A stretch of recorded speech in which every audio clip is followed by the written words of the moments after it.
Je pense qu'on est tous d'accord sur un point, c'est qu'il faut parler de parcours. C'est-à-dire que si on se dit on va prendre en charge tous les patients, quelle que soit leur demande, quel que soit leur mode d'adressage, on est noyé et en fait le SS ne sert plus à rien puisque, à moins qu'on ait vraiment, dans certaines spécialités rares, ça peut exister des disponibilités à court terme, auquel cas on n'a peut-être pas vraiment besoin de SS. Il faut savoir prioriser et savoir qu'est-ce qu'on va faire dans son parcours. Et ça va être tout le sujet peut-être justement de l'aide de l'URPS, des URPS sur la construction des ESS.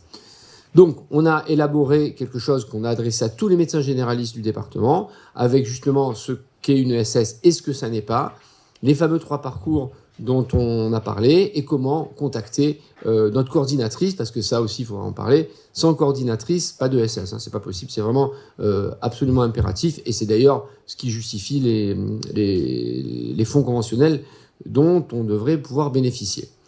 Voilà, donc très rapidement, pour vous montrer qu'on a une activité qui est en croissance, hein, puisque globalement, les courbes d'en bas, ça montre que mois après mois, plus on travaille et plus on est connu et plus on nous envoie des patients, qu'on travaille de manière à peu près équivalente sur les 3 champs de pathologie qu'on a présentés, et que finalement, actuellement, on a un souci, c'est qu'on a presque trop de demandes par rapport à ce qu'on est capable de traiter.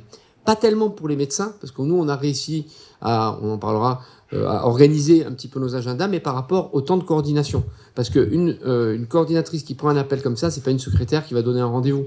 C'est une coordinatrice qui va falloir repérer un rendez-vous parmi les nombreux agendas des 40 rhumatologues qui font partie de l'ESS, qui va rappeler le médecin traitant, voir le patient pour lui dire tiens, vous avez rendez-vous tel jour, telle heure. Ah, mais là, c'est vraiment pas possible. Bon, d'accord, je vais rappeler le médecin.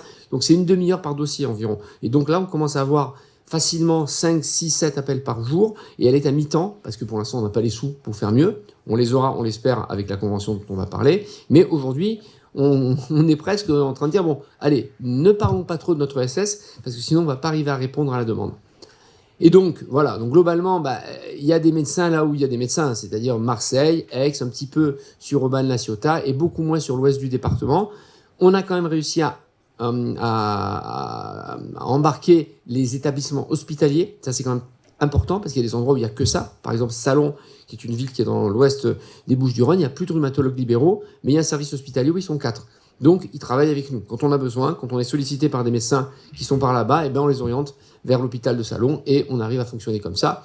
On a conventionné avec l'APHM, donc l'assistance publique de Marseille, avec l'hôpital européen, et on essaye comme ça de créer des collaborations. Et ça fait un peu écho à tout ce qu'on a dit ce matin, c'est que on arrive, je pense, aujourd'hui à mieux dialoguer avec les établissements hospitaliers par l'intermédiaire de cette structuration. Et même si ça doit rester à la main des libéraux, ça on est tous d'accord, c'est quand même très important, je pense, d'inclure aussi des hospitaliers dans le nombre des praticiens. Je parle des praticiens, même s'il y a des conventions avec les structures, c'est vraiment une question de praticiens. Voilà, donc je vais m'arrêter là, parce que le cadre conventionnel, ça sera dans un second temps. Il faudra donc remettre mon diaporama. Je vais passer la parole à Jean-Baptiste, peut-être, qui va donc nous parler de son expérience en cardiologie. Alors, je ne sais pas si faut présenter le diaporama, Marjorie, ou il est prêt comme je vous l'ai envoyé. Alors, le diaporama, il a été fait par la coordinatrice pour présenter les ESS à tout le monde. Donc, j'ai pris tel quel en me disant que c'était bien de montrer un peu comment on exposait les choses.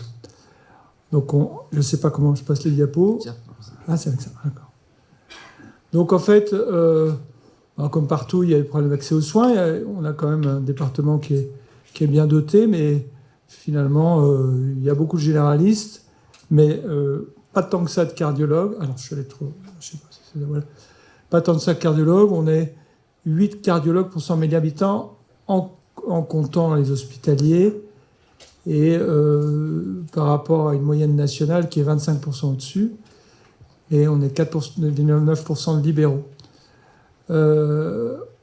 C'est des cardiologues qui sont plutôt âgés et donc en fait on avait besoin de se structurer mais on n'a pas commencé cette année, on a commencé il y a longtemps et on exerce pratiquement tous en groupe.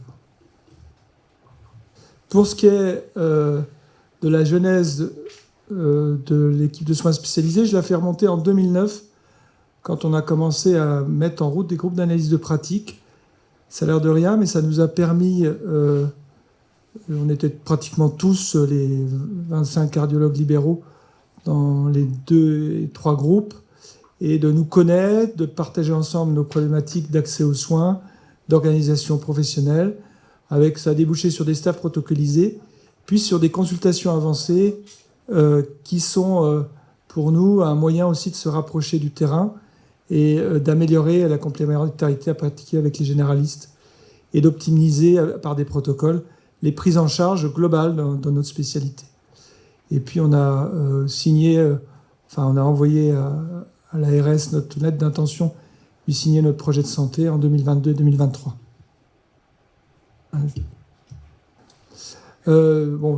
Consultation avancée, j'en reparlerai tout à l'heure. Ça, je passe parce que c'est plutôt pour ceux qui ne connaissent pas. Ça, c'est la convention, on en parlera tout à l'heure. En fait, ce que je disais à l'instant, la constitution de l'équipe à travers une association qu'on a créée en novembre 2022, avec donc comme mission qu'on s'est donnée, améliorer l'accès aux soins, en facilitant l'accès à un cardiologue, organiser la réponse à des soins non programmés.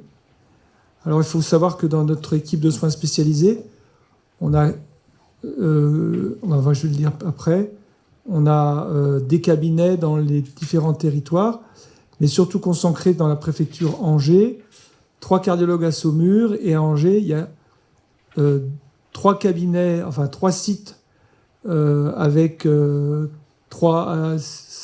7 cardiologues qui font la consultation, et un site qui est un établissement avec plateau technique invasif, où ils sont 9 cardiologues. Et vous voyez les points, c'est là où on fait les consultations avancées, qui sont assez loin du site principal, et qui permettent de mailler le territoire. Alors là, c'est une diapo un peu peut-être difficile à voir, elle est détaillée après. Donc les consultations avancées, j'en ai parlé déjà tout à l'heure.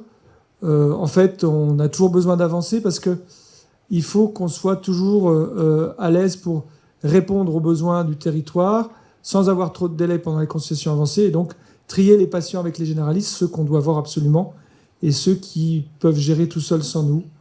Les actions qui sont collatérales à cela, c'est diffusion des protocoles et formation des généralistes. On est 11 ou 12 cardiologues actuellement à faire des consultations avancées sur une dizaine de sites. On y va en moyenne 1 fois par mois. Il y a des sites où on est plusieurs à aller, donc il peut y avoir une présence d'un cardiologue 3 ou 4 fois par mois. Les assistants médicaux, alors ça c'est une action qui est pour nous importante parce que c'était dynamiser dans nos cabinets la possibilité d'exercice aidé, et c'est promouvoir cet exercice aidé pour avoir un gain de temps médical, et ça nous a permis effectivement de développer dans tous les cabinets la présence d'assistants et de travailler sur deux bureaux. C'est important pour nous pour justement être plus à l'aise, privilégier le temps médical sur le temps administratif et sur le temps d'installation du patient, sur le rassemblement des données des patients, etc. En cardiologie, on a beaucoup besoin d'avoir la biologie, mais dans beaucoup de spécialités, c'est pareil. La biologie, la liste des médicaments et tout ce qui va avec. Donc là, on continue. C'est sûr que on est en train. Il y a un problème immobilier qu'il va falloir qu'on règle. Il y a aussi la question de comment on arrive à travailler en permanence avec des assistants. Ça monte en puissance. Et effectivement, on est en diffusion actuellement dans ce domaine. Infirmiers en pratique avancée, pour nous en cardiologie, c'est important parce qu'on suit beaucoup de pathologies chroniques et les infirmiers en pratique avancée sont fléchés sur les pathologies chroniques. Et donc actuellement, on a à la fois lancé la formation d'une IPA dans le cadre d'une de nos SCM, la SCM de plateau technique non invasif, recruter une infirmière ISPIC et commencer à organiser un réseau d'infirmières IPA avec lesquelles on travaille. C'est sûr que là, il y a encore beaucoup de choses à faire puisqu'il faut 2 ans pour former une IPA, mais pourtant c'est essentiel pour pouvoir prendre en charge les pathologies chroniques, en particulier insuffisance cardiaque, maladie coronaire. Un des enjeux aussi de se regrouper, c'était pour avoir une parole unique vis-à-vis de la faculté, pour essayer de développer la formation initiale. Et la formation initiale, actuellement, on a 3 externes en permanence. On a un interne en intermittence, mais on a beaucoup de difficultés relationnelles avec le CHU. Et on espère que le fait qu'on soit un seul groupe de cardiologues à parler avec le responsable d'IDES permettra d'avancer un peu plus vite dans ce domaine. Mais c'est un problème national. La maquette en cardiologie n'était pas du tout faite pour qu'il y ait des internes dans nos cabinets. Ensuite, l'insuffisance cardiaque. Alors là, c'était plutôt pour... il y avait 2 domaines. Il y avait aider à structurer le retour dans nos cabinets des patients qui ont été hospitalisés, avec une formation et puis tout un protocole sur le lien avec l'hôpital de jour d'insuffisance cardiaque dans notre établissement, la gestion de l'incrémentation thérapeutique. Et puis le deuxième volet, c'est comment on se met en lien avec la médecine générale à travers une CPTS pour laquelle on expérimente à la fois le suivi et le dépistage de l'insuffisance cardiaque. Donc ça, c'est la pathologie, je dirais la pathologie traceur pour nous, qui représente la pathologie certainement la plus lourde en cardiologie. Télésurveillance, ça c'est dans le cadre à la fois des prothèses et de l'insuffisance cardiaque, je passe. Et puis je reviens à ce que j'ai dit tout à l'heure, c'est vrai qu'on a commencé à se regrouper grâce au groupe d'analyse de pratique, mais c'est jamais gagné. On a toujours besoin de se remettre en cause, de créer aussi une dynamique par rapport à la méthode, qui est une méthode de dossier, ce n'est pas une méthode de FMC, c'est une méthode d'abord d'analyse des pratiques et de pertinence. Et l'enjeu, c'est dans ces groupes d'avoir éventuellement des documentaires. Et là, on pense à faire une action, une réunion commune où on fait tous le même thème pour pouvoir après le décliner en ESS. Ensuite, la téléexpertise, bon, ça, c'est une action qui s'est mise en place très vite, où maintenant, pratiquement tous les cardiologues sont en téléexpertise avec les médecins généralistes. Bon, on a choisi un outil unique, c'est Omnidoc. On a eu du mal à choisir l'outil parce que c'était pas mieux il y a 3 ans. Et là, vraiment, c'est vraiment important pour le lien et pour diminuer la pression sur les consultations aussi. Et puis enfin, les soins non programmés. Là, c'est concentré autour de l'établissement où il y a en permanence quelqu'un qui répond. Une réponse, en fait, notre régulation se fait à travers le téléphone de l'établissement et une réponse dans les cabinets ou graduée en fonction du besoin du patient. Ensuite, on a un problème d'imagerie en coupe en cardiologie.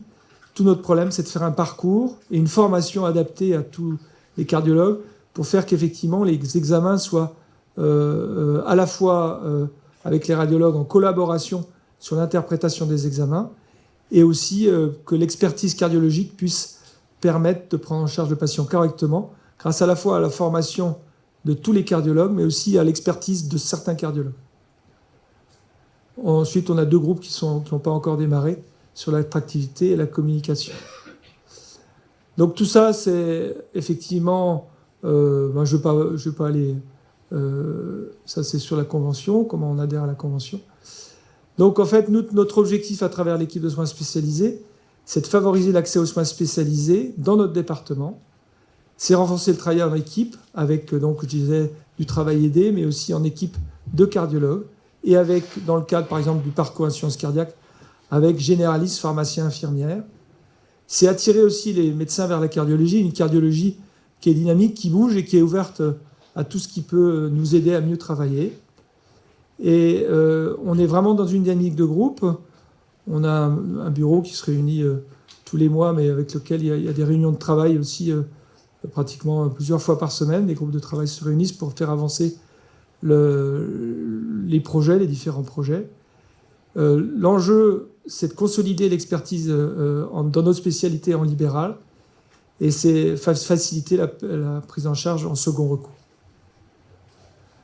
Voilà, donc je ne dis rien de plus, mais c'est vrai que grâce à notre coordinatrice qui est arrivée il y a 3 mois, on commence à développer des liens avec tout ce qu'on a autour de nous. Ce qui est très important pour nous, c'est d'effectivement être présent auprès des CHU, des CH aussi, d'avoir du lien fort avec tout l'exercice coordonné pour qu'on soit à la fois utile et pas débordé par des patients qu'on ne veut pas voir dans nos cabinets, mais qui relèvent de la médecine générale et pas de l'expertise cardiologique. Voilà, donc l'enjeu, c'est de continuer, mais c'est sûr que là, on démarre, on est très content des fonds conventionnels qui nous permettent de pérenniser notre coordinatrice dont on a vraiment besoin pour avancer dans tous ces domaines. Une des actions qu'on a mis en place récemment, c'est que dans le département voisin, la Sarthe, où ils sont encore plus en pénurie que nous, ils ont à peu près le même modèle grâce à une SEL qui existe depuis longtemps, avec à peu près les mêmes actions que nous. Et donc, on travaille ensemble aussi sur la concertation sur les actions. Ils sont plus avancés dans certaines, et nous, on est plus avancés dans d'autres. Et c'est bien de pouvoir travailler deux ESS en parallèle aussi. Voilà. Ok, bah écoute, merci pour cette présentation très détaillée. Peut-être une petite question avant de passer la parole. Concernant les consultations avancées, ça a été mis en place suite à la création de l'ESS ou c'était déjà Non. antérieur? En fait, avec la création des différentes structures coordonnées autour de nous, MSP et puis CPTS, on a pensé vis-à-vis aussi de l'hôpital que c'était important de mailler le territoire, d'être présent dans les territoires. Et un des problèmes, c'est que nos délais de consultation s'allongeant de manière de plus en plus importante. Il y a 10 ans, on était à 2 mois de délai. Là, on est à 6 mois de délai. On pensait que ce n'était pas raisonnable. L'enjeu, c'était pour nous de se rapprocher des territoires pour diminuer les délais de consultation et augmenter la pertinence de nos actes. Et donc l'enjeu, la première chose qu'on a fait, c'est qu'on a fait des protocoles avec les médecins généralistes. On leur a demandé de faire des électros à tous les patients avant qu'on les voie. Et que nous, on ne voyait le patient que quand l'expertise du généraliste s'arrêtait. Donc l'enjeu, c'était ça le premier. Et bien sûr, on s'est rapproché aussi des territoires où il y avait un accès aux soins qui était difficile. Mais le premier enjeu, c'était vraiment de se dire, à partir du moment où on va dans un territoire, on y va pour exercer une vraie expertise cardiologique. Et on a du coup fondé une SCM spécifique de cardiologie qui a permis d'acheter un échographe avec subvention régionale, puisqu'en fait, pour tout projet comme ça, on a passé un deal aussi avec l'ARS pour financer une partie, et puis on a utilisé le CTSM, le contrat territorial santé-médecin, qui nous permet de majorer nos actes de 25% dans les territoires ZIP, qui est une aberration. Moi, j'en parle syndicaliste. On ne peut faire ça que dans les ZIP. Alors que les territoires où on va, il y a aussi des actes, il y a aussi d'autres territoires. On a besoin de nous en cardiologie, et c'est basé sur une zone fragile généraliste qui correspond à rien pour nous. Donc, j'ai vu que dans la convention, on parlait de consultation avancée. On finance encore dans les ZIP, on ne finance pas ailleurs, ce qui est ridicule. Et donc, nous, ça nous a permis de ne pas perdre d'argent sur ces consultations de sites avancés. Je disais, on est 12 cardiologues. Alors, au départ, on avait prévu 4 sites en regroupant les sites. Et finalement, à la demande des généralistes, on a séparé les sites. C'est-à-dire, quand il y en avait 3 communes qui étaient dans un même périmètre, on a dit, à ce moment-là, il y a 3 cardiologues, il y en a un qui va dans chaque site. Ça a augmenté la proximité, mais ça a nuit à la permanence des soins. C'est-à-dire, on pouvait y aller, mais en fait, les sites sont quand même utilisés. Par exemple, dans un site où ils sont 3 cabinets à 10 km, on arrive à caler des rendez-vous, des consultations non programmées sur un autre site, mais c'est plus difficile. Voilà. Mais bon, on a toujours bien évalué. Et là, notre cornitrace va être hyper importante. C'est que ça favorise aussi, elle va nous aider à favoriser le lien, parce que c'est pas si facile que ça. Même quand on a exigé d'être dans les MSP ou dans les cabinets de groupe, et c'est déjà pas évident de les rencontrer, les généralistes, quand on est sur place. Mais le lien, parce qu'ils sont soit là, soit pas là, mais on déjeune toujours avec eux, on essaie toujours de déjeuner avec eux. C'est un des enjeux. Et consultation avancée, pour nous, ça a du sens à condition qu'on ait tout ça qui soit rassemblé. Et on continuera qu'à ces conditions. C'est-à-dire que s'il n'y a plus de lien, ça vaut plus le coup d'y aller. Et si on nous dit, finalement, on vous met dans l'hôpital local et les généralistes sont à 500 mètres, on n'ira pas. Ça, c'est sûr. Et l'enjeu des consultations avancées, c'est, à mon avis, ça nous a permis de créer des protocoles qu'on peut diffuser aussi partout et qu'on a expérimenté dans ces consultations avancées. Des protocoles de radiotraçage, pour nous, c'est l'hypertension des patients qu'on ne veut pas voir, des diabètes qu'on veut voir à certaines conditions, des sportifs qu'on ne voit plus du tout, et les troubles du rythme qui sont gérés en première intention par généraliste et qu'on gère en expertise une fois que ça a été commencé, tout a été commencé, quoi, avec le bilan initial et tout ça. Du vrai second recours. Voilà, mais c'est vraiment l'enjeu. Et quand je dis dans l'ESS, des protocoles, c'est important. C'est qu'actuellement, on a du mal à diffuser en dehors de ces consultations avancées, mais on voudrait vraiment que tous les généralistes fassent des électros dans notre territoire de SS, pour arriver effectivement que chacun ait son expertise, quoi. Ok. Une question et puis après, présentation. Rapidement, le rôle de l'IPA, parce que on voit, je finis, la plupart des cardiologues hospitaliers, en tout cas dans le bon centre, fonctionnent avec des IPA et court-circuitent les médecins généralistes la plupart du temps. Grâce à ce biais-là. Première question. Deuxièmement, tu as parlé d'un financement d'un échographe mobile, si j'ai bien compris. En fait depuis 15 ans, moi, je fais des consultations avancées depuis que je suis installé. Et depuis le début des années 2000, j'ai un échographe portable qui est de la même qualité qu'un échographe fixe. Et on en a acheté un en commun et on s'est débrouillé pour que les 12 cardiologues, ou les 11 cardiologues qui font des consultations avancées, il y a un planning. Et le planning, en fait, la machine est libre, chacun son tour, quoi. Et c'est financé ? Alors, au départ, on pensait le financer grâce à nos suppléments d'honoraires, qu'on a demandé à l'ARS de financer pour là où il n'y avait pas de zone ZIP. Donc, on avait un CEPOM pour ça. Et là, maintenant, on s'est aperçu qu'on pouvait demander une subvention à la région et le matériel initial a été financé à 80% par la région. Oui, parce qu'en fait, alors il faut savoir que les fonds régionaux sont dédiés à ça, sont dédiés à l'organisation territoriale et à l'aide au territoire. Et ça faisait partie des choses. En fait, c'est pas nous qui avons porté la subvention, c'est une communauté de communes où on allait. Et on s'en fiche. Ce qui est important, c'est de solliciter le politique pour lui dire attention, on vient et notre exigence, c'est qu'effectivement vous nous aidiez, vous nous ouvriez les portes. Et un des trucs pour lesquels on a eu du mal, c'est que dans certaines MSP, on s'est retrouvé à être obligé de payer un loyer, dans d'autres pas, parce que forcément, il n'y avait pas forcément les mêmes conditions d'accueil. Mais ceci étant, c'est pas le plus important, parce que on a mutualisé tout ça à travers notre SCM, et en fait, il y a des endroits où on paye un loyer, d'autres où on ne paye pas, mais finalement, c'est mutualisé, ça rentre dans le pool, quoi. Ouais. Et tout le monde paye la même chose. On paye chacun 50 € par mois dans la SCM pour financer ça, et qu'on reçoit en honoraires supplémentaires. En fait, c'est... Oui. Alors l'IPA. Juste avant de parler de l'IPA, oui. Je voudrais juste, Pierre, que tu nous précises que, ce qu'ils font à l'hôpital. Là. Tu dis ils font notre travail à l'hôpital, hein, les IPA. Non, là on voit que sur le CHU d'Orléans.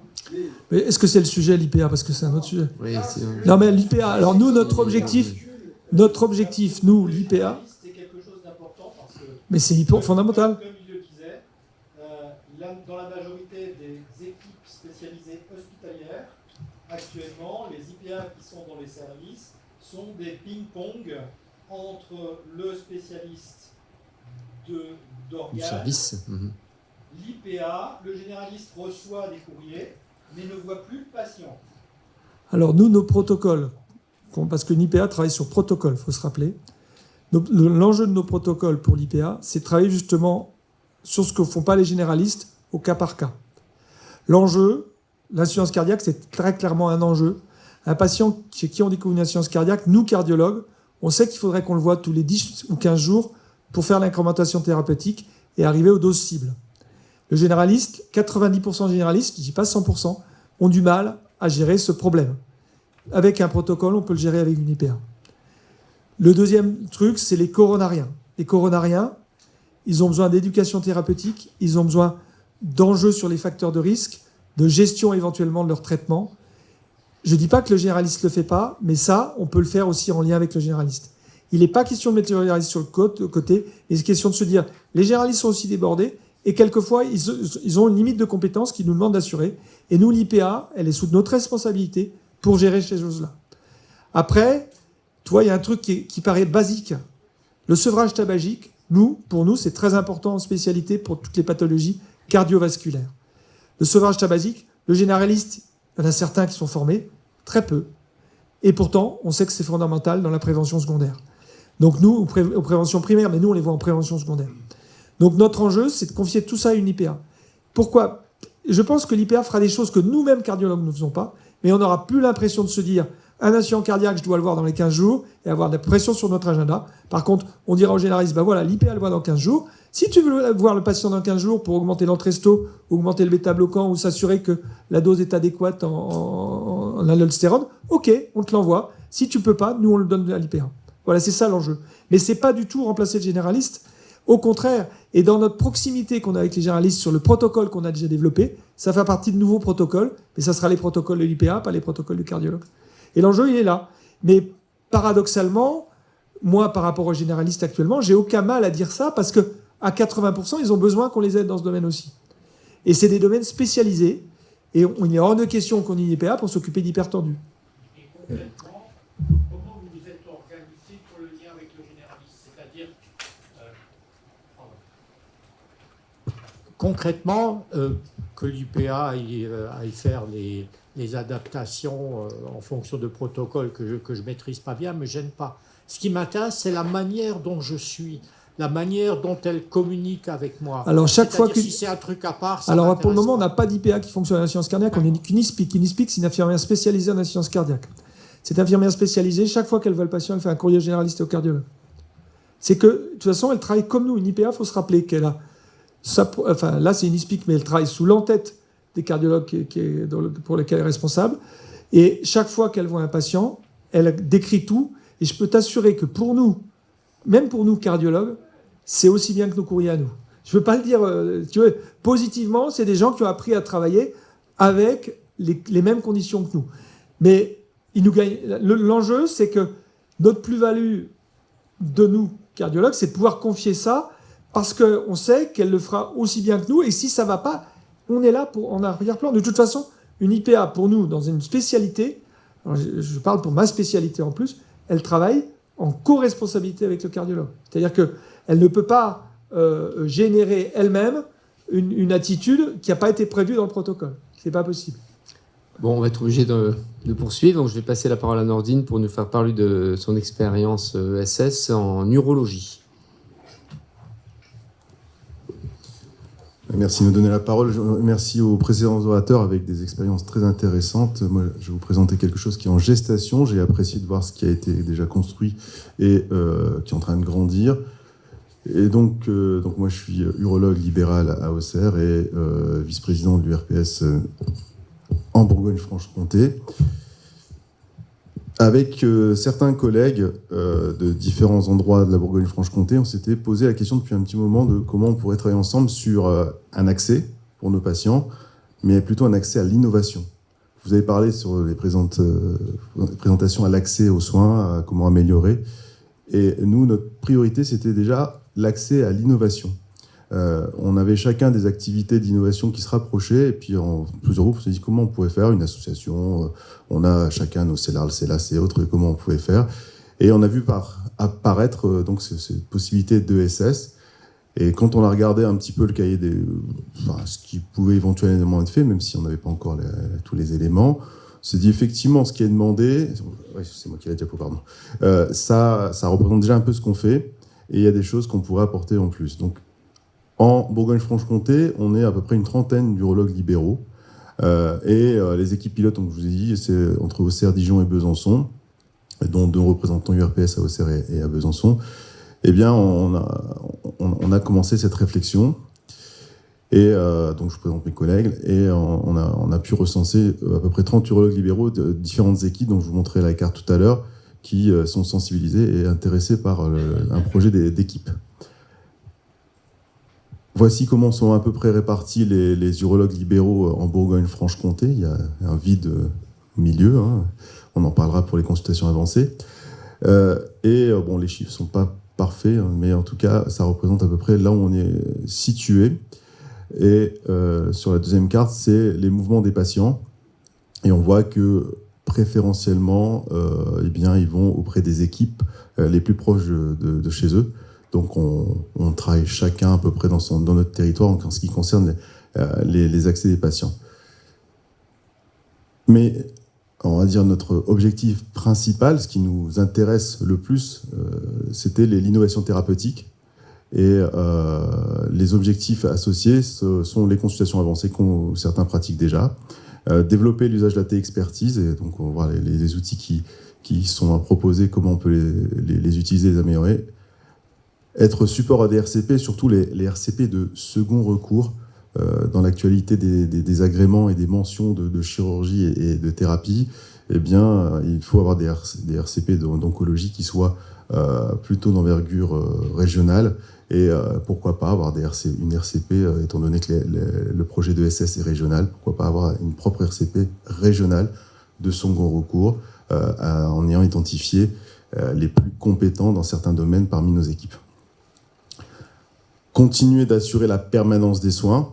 On l'a fait déjà, hein, on a cette culture dans notre spécialité, on fait la permanence des soins, qui n'est pas forcément reconnue dans tous les secteurs. Voilà, pour revenir aux discussions de tout à l'heure, hein, j'ai déjà fait la permanence des soins du territoire en absence de collègues hospitaliers. Il faut avoir aussi une clinique derrière qui puisse accueillir correctement et du personnel. Mais en tout cas, voilà, assurer la permanence des soins et orienter les patients en cas de permanence des soins pour, par exemple, ceux qui sont dans la diagonale du vide, et qu'ils aillent au bon endroit selon la disponibilité éventuellement. Et contribuer au déploiement des bonnes pratiques, de la formation de professionnels de santé, séminaires, manifestations, tout ce qui est sensibilisation. Enfin, ça rejoint un peu ce qui a été présenté dans les autres spécialités. Donc, je vais parler des urologues libéraux qui sont intéressés, mais on a des partenaires avec lesquels nous travaillons et nous aimerions continuer de travailler, voire travailler. Donc, On a l'Institut de cancérologie de Bourgogne, parce qu'on va parler de la thématique du jour qu'on aimerait développer en priorité sur le cancer de la prostate. Et c'est un centre de radiothérapie de médecine oncologique libérale qui travaille sur plusieurs sites, qui a une structuration en établissement de santé aujourd'hui. C'était société de fait qui est devenue établissement de santé. Et ils ont un site, comme on peut le voir, Auxerre, Châlons, Dijon. Voilà. Les établissements de santé privés des différents groupes présents dans la région, les CHU, les centres hospitaliers et les organisations territoriales telles que CPTS, les MSP, les groupes et puis éventuellement les autres ESS. L'organisation, on la voit via une association avec une coordinatrice. On envisage de mettre un numéro unique de permanence de soins. On réfléchit à la solution, un site internet, des systèmes d'aide au parcours, sur le parcours cancer de prostate principalement dans un premier temps, qui soient physiques, téléphoniques voire numériques, et participer, comme je dis, aux formations, séminaires, manifestations. Là, on a une présentation que nous a proposée, donc on a essayé de le faire au début un peu à notre sauce, et puis sensibiliser par comment monter les CPTS dans les territoires ou d'autres liens. On a commencé à interroger des sociétés externes. Quand on a vu les tarifs, on s'est un peu posé la question. Et puis, en tant que membre de l'URPS, on a un peu eu des retours, notamment en Occitanie. Les urologues, on se connaît un peu. Et première ESS d'urologie, c'était entre deux cliniques, l'une à côté de l'autre, sur la pelvipérinéologie et l'incontinence urinaire. Un collègue qui me dit écoutez, on est chef de projet qui ont fait ça en URPS, ça marche très bien. On en a parlé en région et effectivement, c'est probablement une bonne idée. Et on a un chef de projet qui nous a aidé à constituer les premiers éléments du projet. Mais en ce qui concerne le cancer de la prostate, il y a différents éléments sur lesquels on aimerait améliorer le parcours, en tout cas améliorer tout ce qui est accès à l'innovation. Dans la prévention, c'est assez classique, le dépistage, le diagnostic, la thérapeutique et les différentes thérapeutiques et les suivis. Donc dans la prévention, faire des campagnes physiques, numériques et autres, et parler du sport et santé. Et donc, le Movember, vous le connaissez. Aujourd'hui, comme moi, ce monsieur qui n'a pas de cheveux aimerait courir. Et dans le dépistage, c'est déjà des choses qu'on fait et qu'on aimerait mutualiser, notamment sur l'utilisation de l'IRM de la prostate, qui est aujourd'hui un standard sur le diagnostic, à l'aide au diagnostic et au dépistage du cancer de la prostate, mais il y a des cas un peu complexes sur lesquels on aimerait discuter, et certaines équipes le font bien, on aimerait des outils pour bien discuter ensemble, et, parce que l'IRM a bien évolué, nous permet de mieux cibler les zones et mieux les traiter. Et donc on va en venir à la thérapeutique juste après, sur le diagnostic, d'abord les biopsies ciblées. On a différents centres qui, en collaboration avec les établissements, ont pu s'équiper de machines de ciblage. Venant en Rhône-Alpes, je présente une machine qui est fabriquée dans le coin, qui a été inventée dans le coin. Donc Coeli, c'est une entreprise de la région. Et en thérapeutique, on est pour la plupart adeptes des chirurgies mini-invasives, plus ou moins robots assistés, et qui permettent d'apporter un plus pour les patients. On ne va pas faire la polémique, on a parlé de robots tout à l'heure comme carotte pour certains groupes. Mais les thérapies focales, qui n'ont pour l'instant pas de reconnaissance assurantielle, on s'y intéresse, on y participe. On a participé à des études, chacun dans le coin est plus ou moins associé.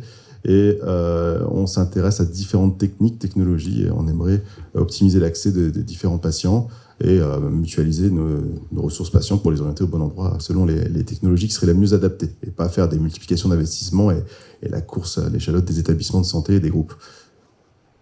Donc les différentes techniques, encore une fois en Rhône-Alpes, je vous présente une technique qui a été inventée ici aux HCL et par une start-up de Lyon, donc le Focal One, donc qui est une thérapie par ultrason focalisé, et puis d'autres techniques avec d'autres énergies. En bas, on peut voir la cryo, et il y en a d'autres en développement. Pour le suivi des patients, eh bien c'est là où j'ai placé les consultations avancées, mais on aurait pu les mettre aussi dès le début, la télémédecine, l'RCP commune, le travail multidisciplinaire avec les différents partenaires et professionnels de santé. Il y a la recherche médicale. Bon, j'ai commencé l'accès à l'innovation. Effectivement, on veut lutter contre cette inégalité territoriale de l'accès à l'innovation, qui est souvent revendiquée par les centres anticancéreux et les CHU.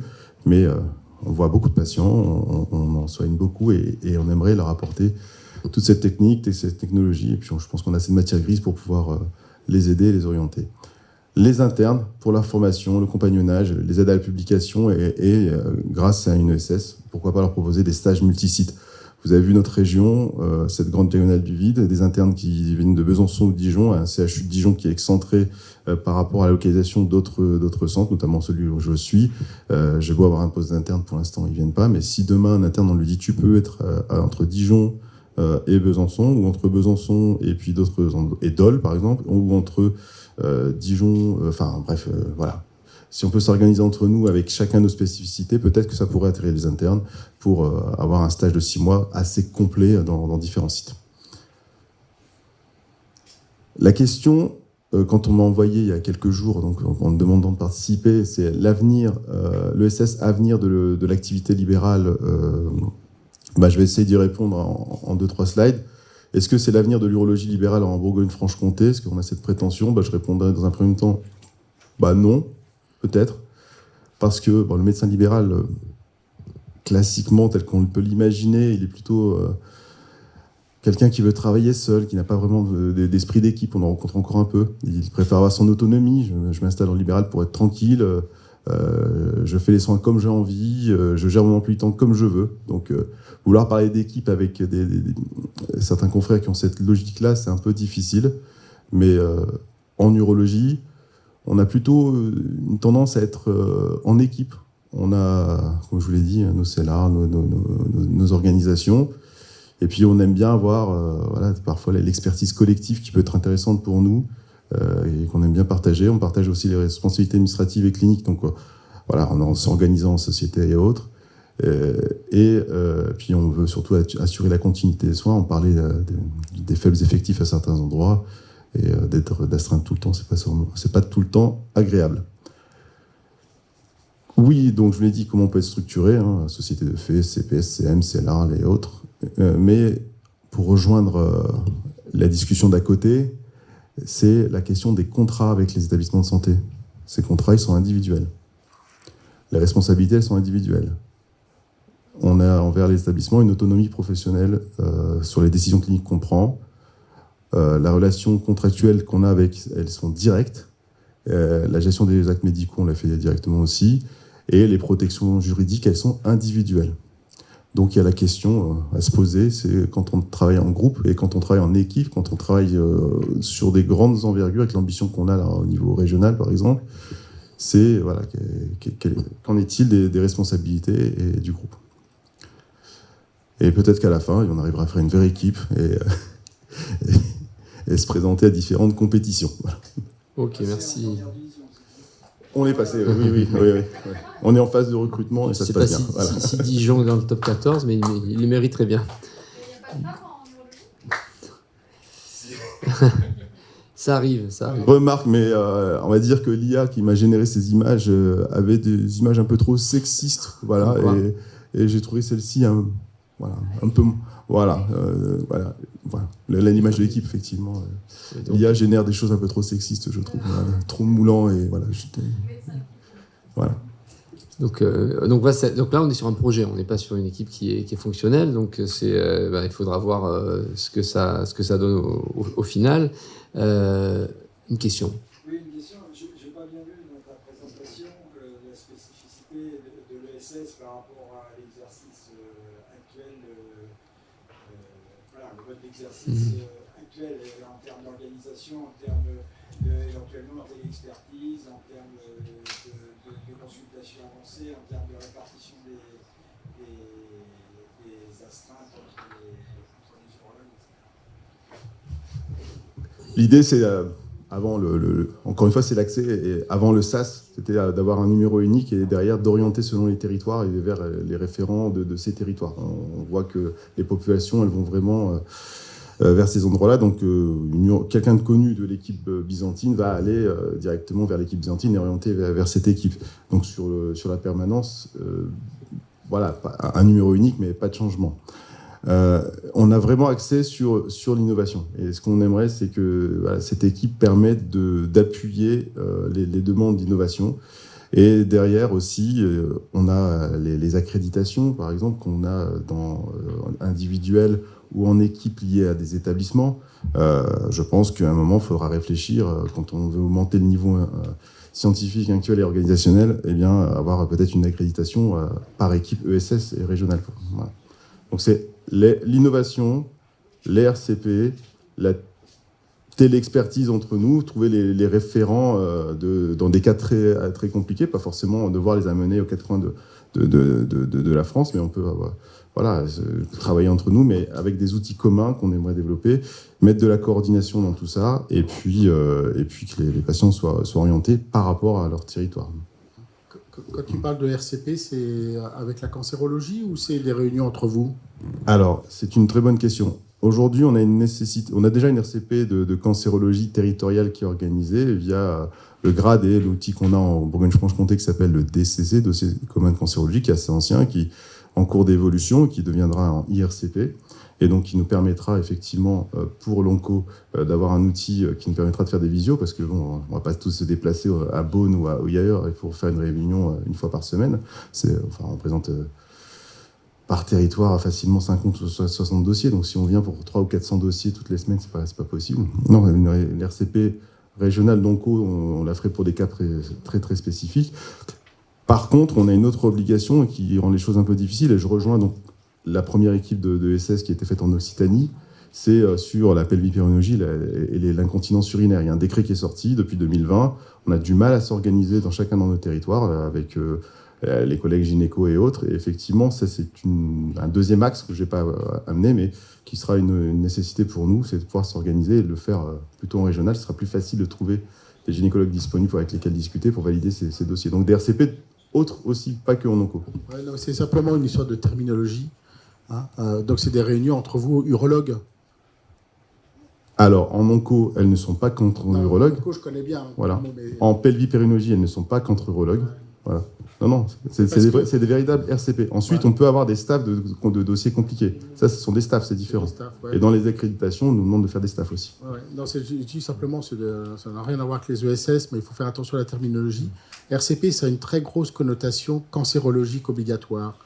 Après, on peut avoir des réunions collégiales entre nous, donc des régions donc la même spécialité. On peut avoir des discussions multidisciplinaires, mais et pas mettre forcément le terme RCP.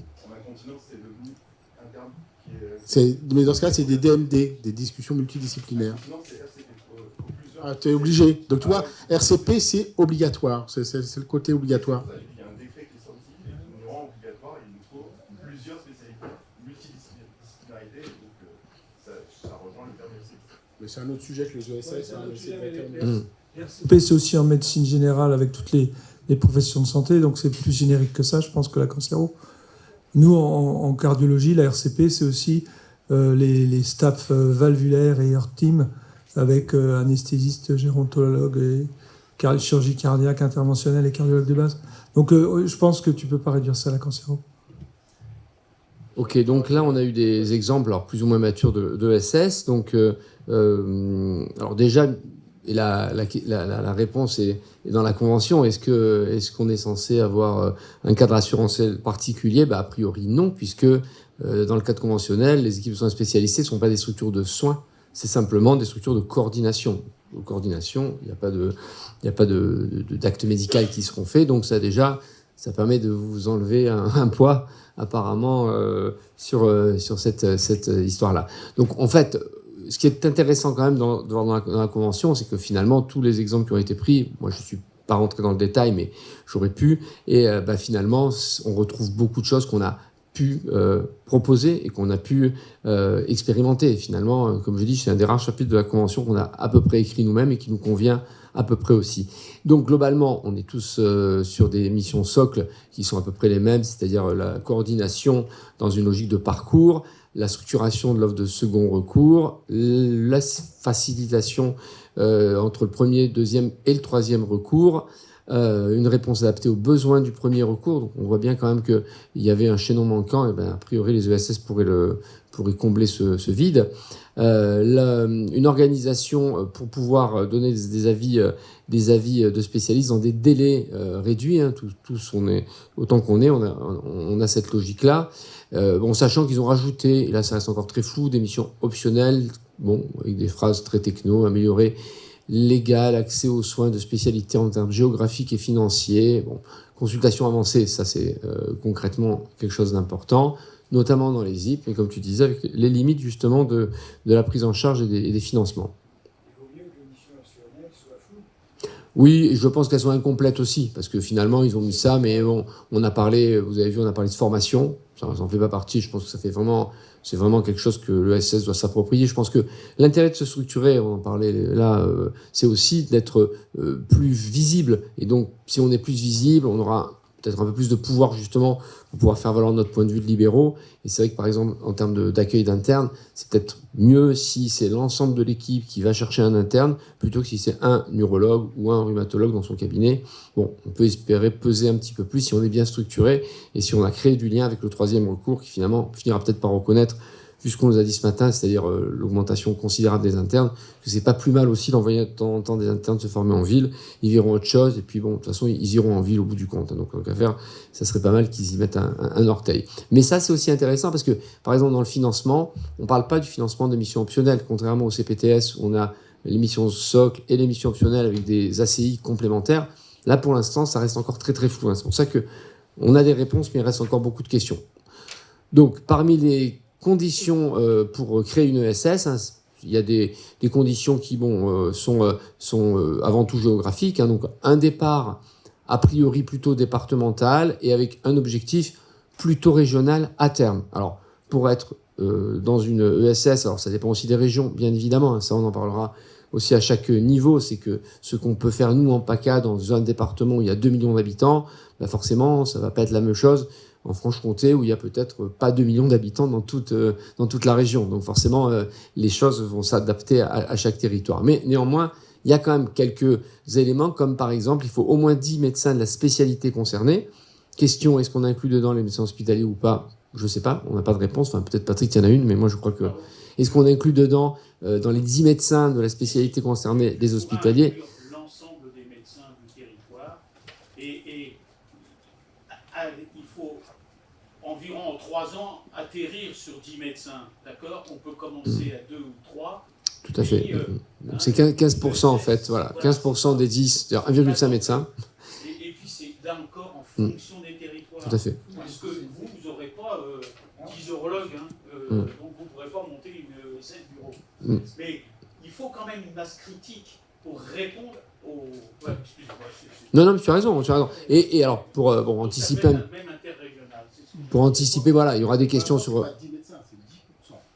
Non, c'est 15% de 10 médecins. Au départ. Après, il y a des cas particuliers, et là, ça sera remonté au niveau des commissions paritaires nationales, voilà, où il y aura possibilité de dire, bah non, vous n'êtes pas 10, vous êtes 7, mais vraiment, vous êtes bien organisé, il y a un vrai besoin, bon, bah oui, ok, on prend et on finance. C'est ça l'idée, c'est de savoir si au bout du compte, on va vous donner ou pas le financement. Alors, il y a un cadre, mais pour une fois aussi, ils ont été assez souples, mais je pense que ça, c'est grâce à l'intervention de nos représentants syndicaux, pour dire, bon, bah, il y aura des situations où ça ne pourra pas rentrer, et pour autant, ça sera justifié. Donc, laissez-nous une porte ouverte, notamment celle de la commission paritaire nationale. Et pour autant, ce sera même plus justifié. Et probablement, oui, plus le territoire, moins il y a de médecins et plus l'organisation est nécessaire. On est d'accord. Patricia Lefébure, donc présidente de la FMF, donc j'étais avec Patrick aux négociations. Effectivement, c'est un point sur lequel on était tous à peu près d'accord, et on a eu vraiment une intervention de Nicole Cochelin, qui a beaucoup travaillé sur SS Dermato en Bretagne, qui a beaucoup fait améliorer le texte, et je précise effectivement qu'on a beaucoup diminué, on a réussi à faire beaucoup diminuer le nombre l'objectif de médecins participants. Parce qu'au départ, ils étaient partis, il faut qu'il y ait au moins 50%. Alors, c'est resté un objectif, mais là, au départ, il fallait 50% tout de suite des médecins qui participent. Et à l'inverse, pourquoi est-ce qu'ils veulent effectivement 10 médecins? C'est parce que ils veulent pas non plus considérer parce que les fonds sont pas complètement négligeables non plus, hein, ce qui est versé. Donc ils ne veulent pas qu'il y ait toujours la même chose, hein, que la Sécu. Ils ont toujours peur des effets d'aubaine et de dire il y aurait une maison, enfin un cabinet de groupe de 4 cardio, et ils se font leur ESS et ils payent voilà, avec les 100 000 euros par mois, par mois, non quand même pas, par an, ils vont payer leur secrétaire. Voilà, c'était dans cette optique-là. C'est pas aberrant, voilà. Parce que c'est vrai que pour faire une équipe, il faut être plusieurs. Quoi. Donc, voilà, là, et effectivement, même la pas notion une de équipe de territoire foot, était là. très aussi discutée et très élargie. selon les spécialités, selon les territoires, parce qu'au départ, ils étaient centrés sur le département, et après, voilà. Donc ça devrait être assez souple, avec effectivement un recours en CPN pour les dérogations. Ils sont très preneurs, en fait. Comme on est nouveau, ils sont très preneurs de nos expériences et de nos expérimentations. Tout à fait. D'un autre côté, même un cabinet avec un groupe existant, à partir du moment où ils font le job, hein, parce que c'est-à-dire qu'ils assurent ces missions-là. Où est le problème?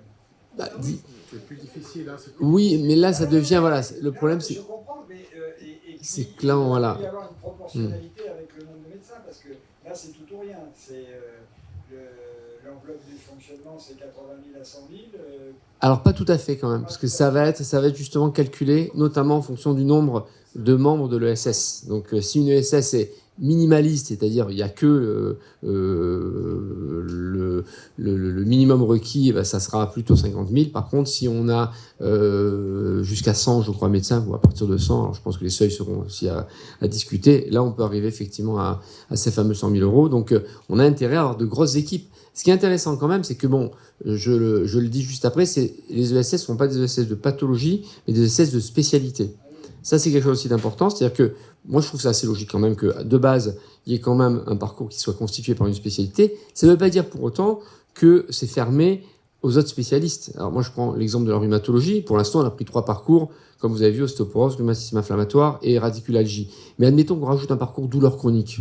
Douleur chronique, rien n'empêchera de faire venir des algologues, des anesthésistes, des neuros, toutes les composantes. Et éventuellement, voilà, après avec du lien. Mais c'est vrai que le fait d'avoir quand même, au départ, quand même une structuration sur une spécialité, c'est pas plus mal. Le fait de ne pas se cibler, centrer sur une seule pathologie, c'est pas plus mal non plus, parce que c'est vrai qu'après, on risque finalement de dévoyer un petit peu le système pour en faire simplement une filière de prise en charge d'une maladie, alors que là, on est quand même amené à faire de l'offre de soins sur un territoire, quoi. Il faut quand même bien avoir en tête que c'est à la fois un dispositif territorial et à la fois un dispositif de prise en charge de certaines pathologies. Exactement, voilà, c'était pour pas retomber, je pense, non plus sur les réseaux. Ça a été aussi beaucoup discuté, justement, par exemple, dermato, parce que Oncobraille, je donne cet exemple parce que c'est un exemple assez abouti, donc qui a servi d'exemple, notamment pour construire le texte, hein, où Nicole Cochelin disait si on fait toute la dermato, on a déjà beaucoup de demandes, ça va faire peur aux collègues. Donc, dans un premier temps, on va pas non plus se limiter à un truc, c'est pas la verrue, enfin, je caricature, mais c'est tumeur cutanée, voilà. Mais c'est pas toute la dermato, c'est pas le psoriasis, c'est pas tout ça. Donc ça a été une grande discussion parce qu'effectivement au départ, M. Fatoum voulait absolument que ce soit toute la spécialité, et on a dit ça dépend aussi des spécialités, mais les spécialités où c'est vraiment très vaste.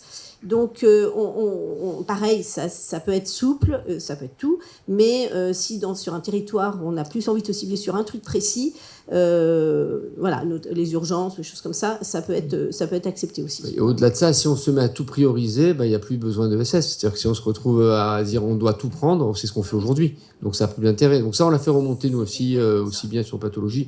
Et je pense que c'est bien qu'on ait pu discuter pour leur faire comprendre que l'idée, c'était pas de donner des rendez-vous spécialistes tout de suite, n'importe comment, comme soi-disant on pourrait le faire sans accès par le médecin. Pareil aussi, quand on entend quelqu'un dire non, maintenant vous irez voir un spécialiste sans passer par le médecin traitant, c'est peut-être pas le médecin traitant qui va, je sais pas s'il voudra ou pas, mais moi je voudrais pas en tant que spécialiste. Donc de toute façon, voilà, il faut que ça soit structuré, et cette structuration permettra de voir les patients qui ont besoin d'être vus. Voilà. Alors j'ai 2 questions. Premièrement, c'est par rapport à des petits territoires où il n'y aurait pas forcément 10 spécialistes. Est-ce que ça peut être en interrégional que ça peut se faire? Voilà, je pense que ça va monter en CPN à ce moment-là. Ouais. Okay. Et deuxième question, c'est ceux qui ont créé des projets comme ça, il y a un appui pour écrire le dossier, parce que j'imagine que niveau administratif, c'est assez lourd. Ça, on va y venir. Alors là, je ne parle pas du passé. Mon collègue en parle un petit peu. Le passé, c'est ce qu'on a fait nous dans nos coins, avec des FIR en général. Je ne sais pas s'il y a eu des articles 51, mais en général, c'était des FIR. Et c'était du saupoudrage par région avec des budgets relativement modestes. Là, il y a des budgets assez conséquents qui sont prévus d'ordre conventionnel.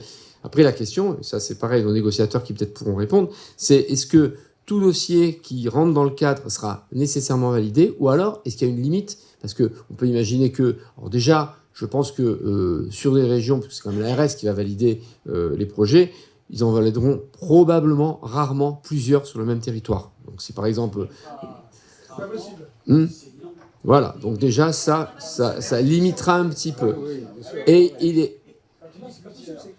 Oui, et il est... Dans la même spécialité. Dans la même spécialité, voilà, exactement. Après, est-ce qu'ils valideront pour autant toutes les spécialités? C'est pas sûr non plus. Ils peuvent très bien dire, mais là, il n'y a pas de besoin. Donc, moi, je prends toujours l'exemple de la chirurgie de la main. La chirurgie de la main chez nous, il n'y a aucun intérêt à faire des ESS. Il y a des SOS main partout. Ils ont des rendez-vous à 10 jours. Bon, pourquoi faire une ESS? Je vois pas la logique. Donc, c'est pour ça qu'il faut aussi... Mais ça sera des discussions qu'on aura quand on va commencer à rentrer dans le dur. C'est-à-dire, maintenant, il y a une convention. Maintenant, on a des projets. Lesquels on valide pas et pour combien? Moi, je crois qu'il y a aussi une réflexion à avoir sur l'ensemble de la spécialité, comme c'est dit. Et c'est pas parce qu'on démarre avec une ou deux pathologies que la structuration de la spécialité n'est pas essentielle. Et la structuration de la spécialité, en tout cas, moi, ma vision de l'ESS, c'est celle que j'ai dans mon département, mais c'est pas le hasard, c'est que ça va jusqu'à se poser de la question de savoir comment on améliore notre pertinence. Et c'est l'objectif final pour moi. Et donc, en fait, et donc la pertinence, ça va très loin. C'est-à-dire qu'on accepte de plus faire certaines choses, de le faire par d'autres, etc. Et donc, l'enjeu, pour moi, c'est qu'aussi le financement dépend de cette pertinence. Et je pense que c'est là qu'il faut qu'on tende. En tout cas, mon avis, c'est bien de commencer à démarrer à 80 000 euros pour, quand tu peux passer la diapo suivante, 80 000 euros pour le fonds d'amorçage, c'est super. Ça permet de se dire, bah voilà, on a des fonds pour faire plein de groupes de travail. Le temps médical va être financé, on aura une coordinatrice à temps plein. Mais si après, on lance plein de sujets et puis qu'on veut vraiment travailler sur le socle, et le socle, c'est effectivement le socle qu'on a dit, mais l'objectif final de savoir comment on exerce et surtout quelle est notre expertise, ça, il faut absolument que ça soit financé de manière différenciée. Il ne faut pas que ça reste... Tu vois, l'enjeu pour moi, c'est que le futur avenant sur les ESS, ça soit un enjeu sur la pertinence. Ou sur quelque chose qui se rapproche. Après, une évaluation de ce qui est fait, c'est ça. Fondamental. Ce que nous avons, Oui, exactement. Oui. c'est que si l'évaluation est négative, il faut arrêter. Il faut trouver d'autres modes de financement pour les gens qui travaillent bien aussi, quand même. Oui, mais je suis désolé, à un moment, Alors, il faut savoir où on met l'argent. Patrick, je ne suis pas très inquiet parce que quand on voit justement ce qu'ils font des expérimentations, je me dis avant qu'ils arrêtent un financement, oui, mais, après évaluation... Non, mais c'est à nous de l'exiger. C'est ça ce que dit Patrick. Parce que je vous rappelle que nous avons d'autres dossiers quand même relativement importants sur les revalorisations que chacun attend dans ses spécialités. Et donc, parfois, il vaut mieux axer le financement vers d'autres choses qui vont directement au terrain. Je vous rappelle quand même que ça, les professionnels qui rentrent dans les ESS ne touchent pas un centime. Tout à fait. D'accord. Pour moi, l'ESS, c'est pas la convention au sens de valorisation pour le médecin, c'est la convention pour la valorisation... C'était notre réponse à l'accessibilité aux soins. Tout à fait, exactement. Donc, la pertinence. Moi, les budgets qui sont dépensés, je ne les comptabiliserai pas comme du budget conventionnel. Hein. C'est du budget de fonctionnement de l'assurance maladie. Hein. Oui. Ouais, donc, non, mais je voulais rajouter ça parce qu'en fait, c'est pour moi, Patrick vient de le dire d'une autre manière, la condition pour qu'on continue de favoriser le travail en équipe dans les territoires, c'est que l'argent soit utilisé pour réellement... On voit le changement, mais comme tu le dis, d'une autre manière. Et on voit le changement aussi dans nos spécialités. Je pense que pour les jeunes qui s'intéressent à l'exercice libéral, le fait d'avoir une réflexion sur la qualité de ce qu'on fait, enfin que le métier qu'on fait, c'est pas un métier financier, mais c'est un métier qui a du sens, c'est vachement important. Enfin, on ne sait pas alimentaire, que notre métier soit vraiment un métier qui a du sens et pas seulement un métier alimentaire. Ça a été créé pour avoir une visibilité pertinente de la spécialité. Complètement. Et donc, parce qu'on est complètement ignoré. Pour qu'on s'organise et qu'on soit visible, tout à fait. De toutes nos instances, on ne connaît pas, on ne sait pas ce qu'on fait, on est tous un peu individualistes. Et c'était un des moyens de faire évoluer nos spécialités dans quelque chose de pertinent. Maintenant, à nous de démontrer que c'est pertinent. On a réussi ce côté, à nous de démontrer. Seul sera. Oui. Il y a la pertinence et puis il y a un peu pour contrecarrer ce que font... Enfin, moi je parle en tant que spécialiste travaillant avec des établissements de santé, contrecarrer aussi ce que font les établissements de santé privés qui ont voulu créer des équivalents de sorte de GHT du privé et voilà, pour ne pas trop subir leur organisation propre, avoir en face des équipes aussi régionales qui peuvent discuter avec eux de l'organisation territoriale de l'offre de soins. Alors, enfin, les spécialistes libéraux, vous contractualisez avec les établissements de santé qui sont publics. Tout à fait. Ça Oui. change tout. Ah, Ça et change tout. ça, je suis tout à fait d'accord. Qu'on fasse tomber un peu ces barrières. Deux petites interventions, et puis après, je crois qu'on a plus ou moins fini. Oui, après, vite fait, je dirais ça. Et puis, il y aura quand même notre collègue de Bretagne, justement, qui parlera un petit peu de l'expérimentation, je pense, dont vous parliez, et comment ça s'est construit. Donc, oui, alors... Oui, alors, moi, je réagirais comme médecin généraliste qui vit dans un territoire où la médecine générale, c'est compliqué, et où les autres spécialités, c'est bien plus compliqué. On est une zone particulièrement sinistrée sur les autres spécialités. Alors évidemment que ce que vous décrivez, moi je serais fou de joie d'avoir ça chez moi. Parce qu'évidemment, ça me simplifierait la vie. C'est fait pour. Moi, c'est une vraie galère de trouver un rendez-vous rapidement dans la plupart des spécialités. C'est pour ça qu'il faut encourager les spécialistes du coin à monter ce genre de structure, parce que la galère que tu vis, tu la vivras beaucoup moins si tu as un numéro unique qui te permet ensuite d'orienter ton patient. C'est exactement le sens de la constitution de SS. Après, parmi les obstacles, ça demande un vrai investissement des porteurs de projet. Ça se fait pas tout seul. Ça, vraiment, il ne faut pas croire que ça se monte tout seul. Hein. Qu'on loupe le coche en disant que tu vas adresser à l'ESS. Non, tu auras toujours ton réseau. Et si ça ne marche pas, ou s'il y a une pathologie particulière. Tout à fait. Oui, ça, je pense que les généralistes en sont conscients. Je crois qu'ils connaissent notre difficulté aussi. Hein. J'ai un patient qui a un besoin urgent. Tout à fait. Et là, je suis en vraie galère. C'est comme ça qu'il faut le penser. Hein, mais c'est aussi les généralistes l'ont compris. Hein, le patient qui est suivi par un cardiologue pour son insuffisance cardiaque, qui envoie son cardiologue comme d'habitude. Voilà. De toute façon, mais sur le soin aigu, dans notre expérience, on refuse des patients. C'est-à-dire qu'on a des coups de fil de généralistes qui disent un patient a une gonarthrose, il doit partir en vacances. Il part avec sa gonarthrose, on ne le voit pas. C'est pas possible, on ne va pas bloquer un créneau de rendez-vous pour une gonarthrose, point barre. Donc c'est aussi à l'ESS de s'organiser, et c'est tout le système de protocole, de logigramme qui fait de dire ce patient-là on le prend, celui-ci on ne va pas le prendre, celui-là on va le prendre à condition que. Ça demande du travail en amont, mais c'est exactement ça. Mais nous on a confiance dans les généralistes. Il y a un petit temps d'apprentissage pour pas justement qu'ils envoient. Au début oui, c'est confortable. J'ai besoin d'avis cardio, j'envoie au cardio. Et quand on en a refusé un ou deux en disant non, franchement, ton patient qui dit qu'il a 4 extrasystoles le soir, il faut absolument qu'il voit un cardiologue, et ben non, tu fais ECG, puis s'il n'y a rien, je le verrai normalement. Mais je pense que voilà, moi je fais confiance tout à fait à mes collègues généralistes, j'ai pas de soucis. Et on les fait, c'est ce qu'on disait tout à l'heure, l'idée c'est de les, comme on dit, le terme actuel, c'est de les faire monter en compétence de manière à ce que, assez rapidement, ils disent, bon, ça va, ça je sais que c'est pas nécessaire, ça par contre je sais que c'est utile, et on va éviter de se planter dans l'orientation. Alors, après, juste deux, trois autres remarques.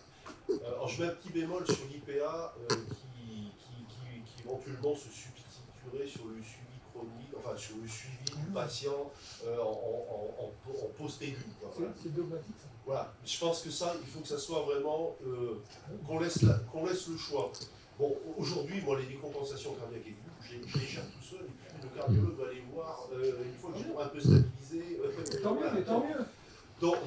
Donc ça, c'est partie du job que je sais faire, et j'aimerais pas, par exemple, que l'IPA le fasse à ma place, parce que je perds Par expérience, quand on construit un projet de SS, il faut consulter les généralistes avant. Parce que sinon, après, on va proposer quelque chose dont il n'a pas besoin, et on ne va pas proposer quelque chose dont il a besoin.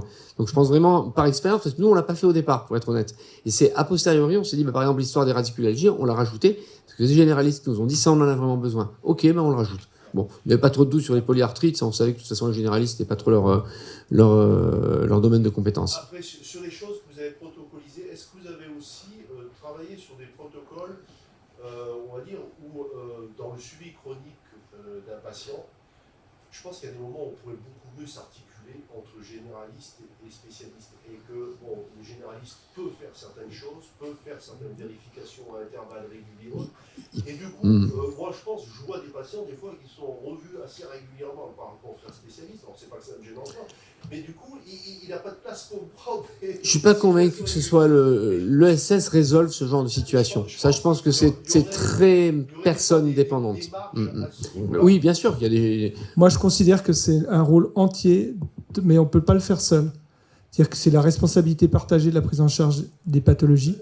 Et quand je dis protocole, que ce soit avec l'IPA, avec le généraliste, il faut que ça soit quelque chose de construit ensemble et d'adopter ensemble. Nous, tu vois, on a un protocole avec une MSP de suivi des coronariens. Nous, on ne voit plus les coronariens.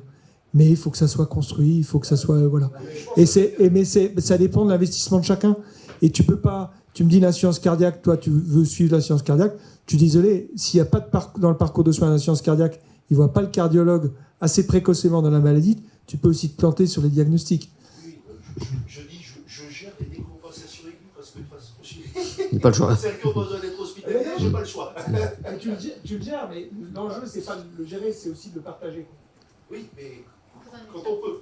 Et la dernière question que je vous aurais posée, puisque vous avez maintenant cette expérience, les 2-3 messages que vous donneriez, qu'on pourrait nous répercuter à nos confrères spécialistes dans le territoire pour leur donner envie de se lancer la... Allez voir votre URPS. Oui. Non, surtout que... On va laisser Yves en parler. Oui. Parce que justement, ces principes, pourquoi on fait une USS, C'est ça. on va en parler maintenant. Ok. Très rapidement, comme ça qu'on puisse... Non, moi, juste une question pour revenir sur la téléexpertise. Bon, c'est pas l'urgence à la minute, mais j'ai vu des solutions numériques de téléexpertise d'équipe, plutôt hospitalière. Quid de la téléexpertise d'équipe en ESS et quid à la fois de la responsabilité et enfin de la répartition éventuellement des honoraires, car on expliquait que l'ESS... Enfin voilà, comment ça s'organise pour ceux qui le font et comment vous faites des téléexpertises d'équipe? Alors, moi je vais répondre à une petite question là d'abord et puis après peut-être ça. Je pense que l'ESS est là pour aussi organiser les parcours de soins des pathologies chroniques, stabilisées, contrôlées et pour lequel donc de fait ça va libérer du temps pour les soins non programmés ou la prise en soin d'autres patients. Et donc l'ESS est là aussi pour ça. Après, il faut qu'elle soit construite avec d'autres professionnels de santé et bien sûr le premier recours, c'est évident. Et dans notre URPS, dès qu'on crée une ESS, il y a toujours la commission médecin généraliste qui fait partie de la création de cette ESS avec 2 représentants, parce qu'on passe à côté de choses dont voilà. Donc ça, c'est vraiment quelque chose d'important. Mais tout dépend de la spécialité. L'ophtalmologie, elle ne fait pas de soins chroniques réels. Donc elle, ça va être beaucoup les CNP. En pneumologie, je veux dire, si moi, des BPCO pouvaient être parfaitement bien suivis, que je ne les revois pas tous les 6 mois, mais j'en serais ravi. Après, il faut savoir que aussi les patients aiment bien revoir aussi leur expert. Hein. Donc il y a un moment donné, il faut y réfléchir. Il faut savoir leur dire parfois que si on continue à les voir, on ne pourra pas avoir de nouveaux patients et qu'il n'y a pas de la place pour tout le monde. Et puis quel est l'apport si le suivi est parfait? Complètement. Donc, quel est l'apport de notre expertise? Il faut se poser la question. Dire aux gens, non, je suis désolé, je ne vous revois plus. Quoi. Mais actuellement sur le terrain... Chaque patient qui sort, quand est-ce que je vous revois? Jamais. En fait, voilà. Donc, mais actuellement sur le terrain, je suis désolé, pas. Nos pathologies chroniques sont pas bien suivies, mais de tous, hein, de moi. Après, ça dépend des pathologies. Sur une polyarthrite, je ne dis pas ça. Mais bon, un patient qui a une pneumologie, évidemment, c'est pas le même. Mais combien d'asthmatiques va nous voir pour avoir la MDPH, je sais pas quoi. Donc voilà. On va essayer parce que pour la téléexpertise.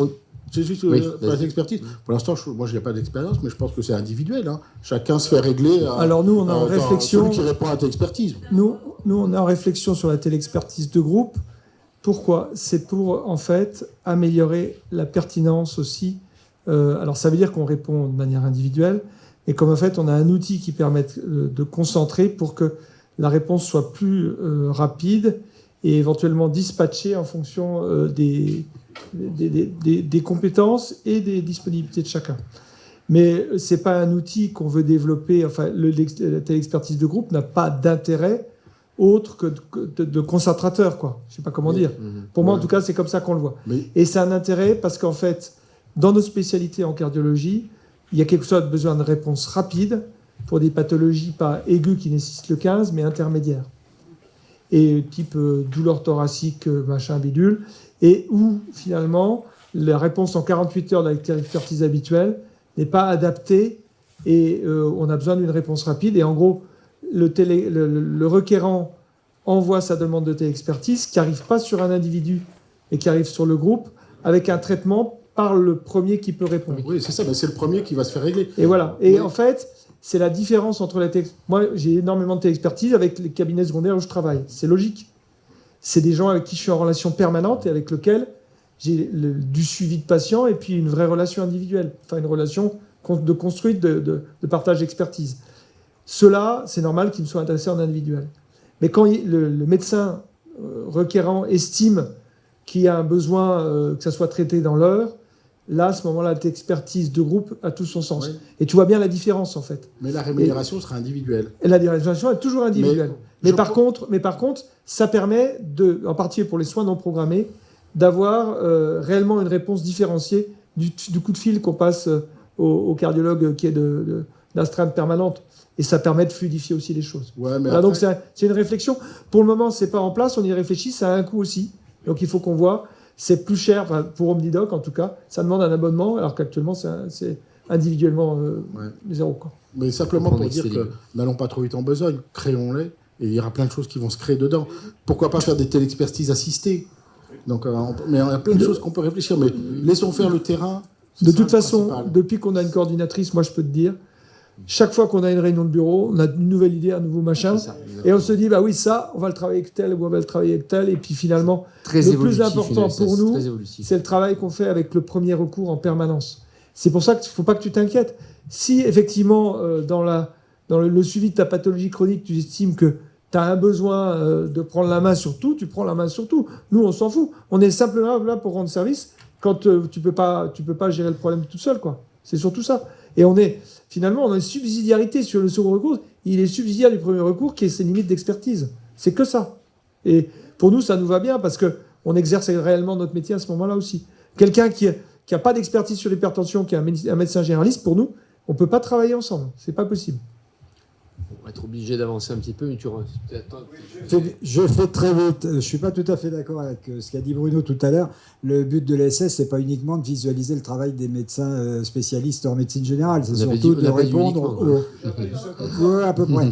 Mais de répondre aux besoins des patients. Et deuxièmement, par rapport à ce qu'a dit Yasser tout à l'heure, et le fait que financer la coordination des ESS, ça ne contribue pas, bien entendu, à la rémunération des spécialistes qui constituent l'ESS, sauf que c'est comme pour les assistants médicaux. C'est ça de moins que toi, tu as financé pour améliorer ton mode d'exercice, donc indirectement, c'est quand même... Non, mais surtout directement, ça augmente l'intérêt de ton métier. C'est ça aussi, si tu veux. Les jeunes, ils voient ça d'abord. C'est vraiment pour ça, parce que pour le coup, nous, on rame pour faire adhérer les spécialistes. On a beaucoup insisté pour que. Et donc, moi, perso, y a une, c'est très bien que ce soit dans la convention. Voilà, les spécialistes sont beaucoup mais en réalité, c'est pas du tout un avantage conventionnel. Il ne faut pas le prendre comme un avantage conventionnel. C'est plutôt comme un avantage pour la collectivité. Hein. C'est pas du tout pour.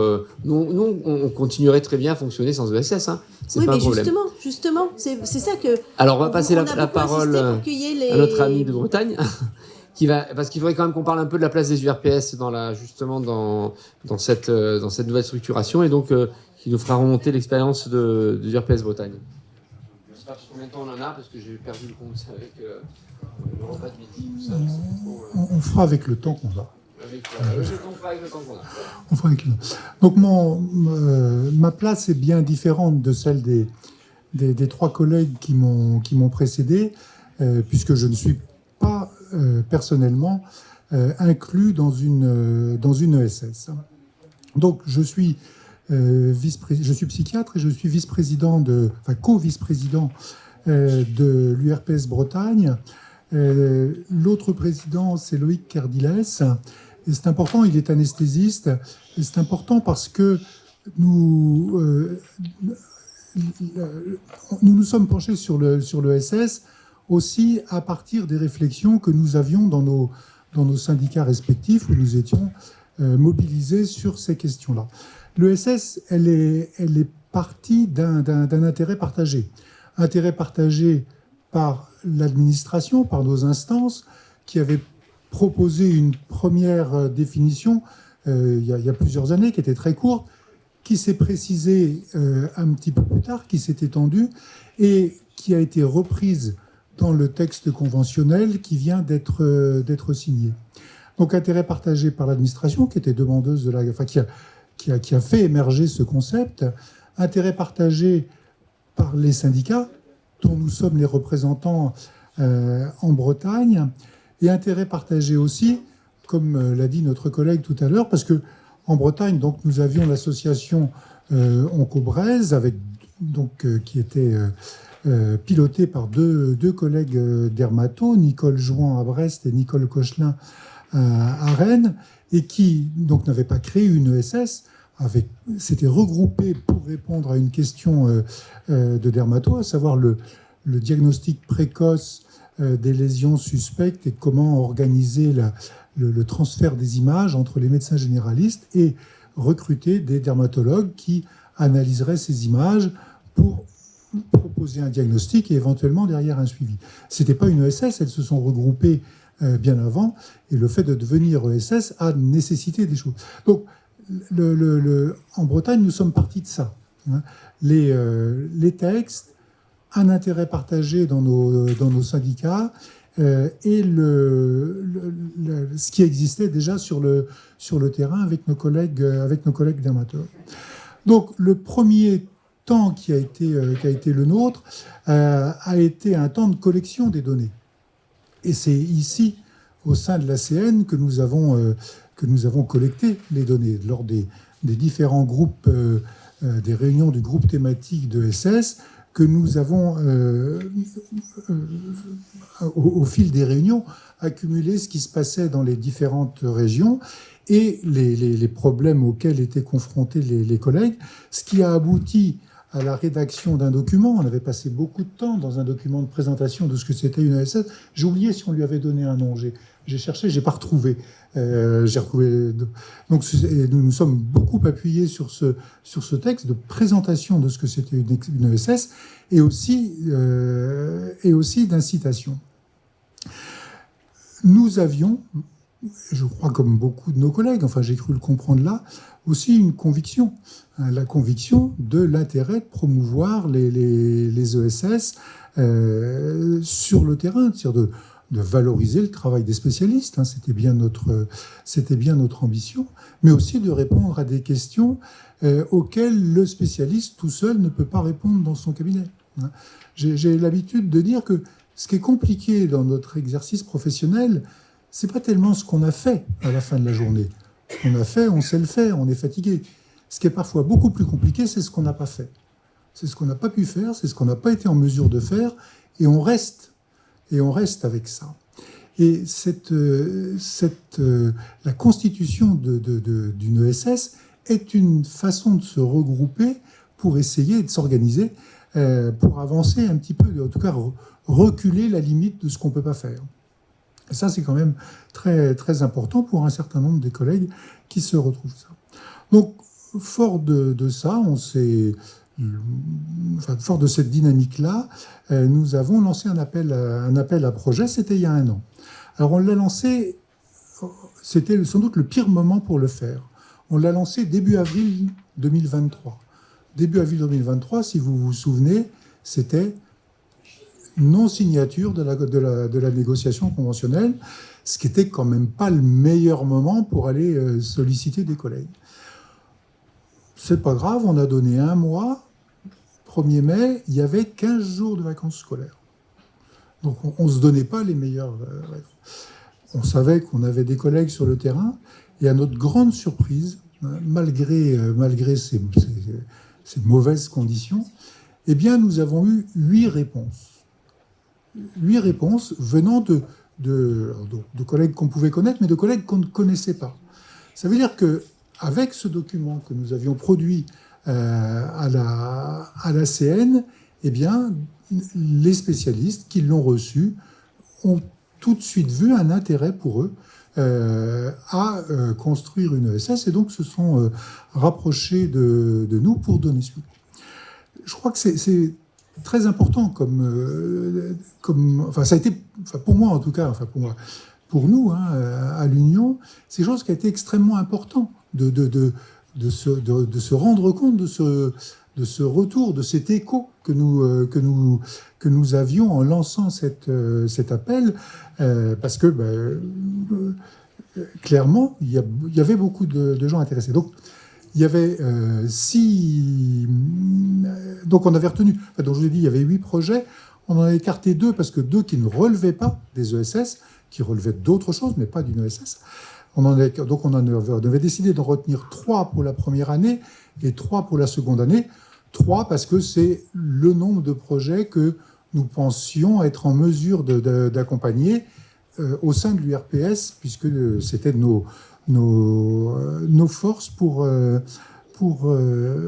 rédiger, pour accompagner ça, et en gardant les 3 autres pour les années futures si la convention était signée, ce qui veut dire qu'on va s'y atteler là maintenant aux 3 autres projets que nous avions laissés de côté.